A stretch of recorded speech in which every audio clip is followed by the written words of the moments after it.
phẩm của amo zua pa ru ni rem du ten hoi lo par thia kin lung lo tui min don san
Zua pa căn phăng thấy lâu chê phẩm của Asia lối tu rin căn hiu long chê ring nung khu về lần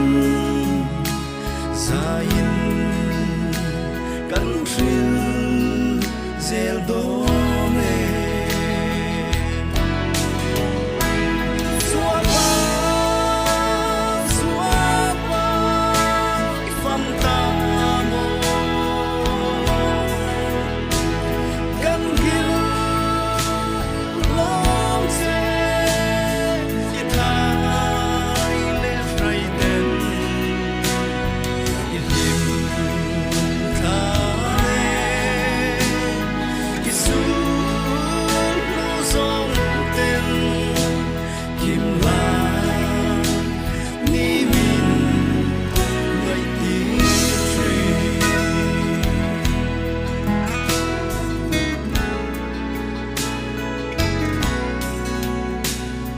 ka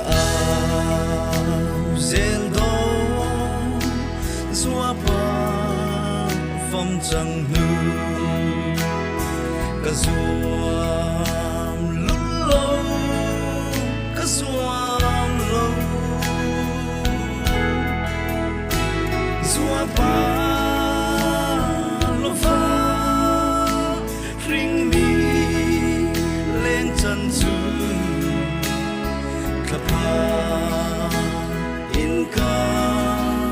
van huaye zua pa phong ta mo căn hiu long che y tha le frai den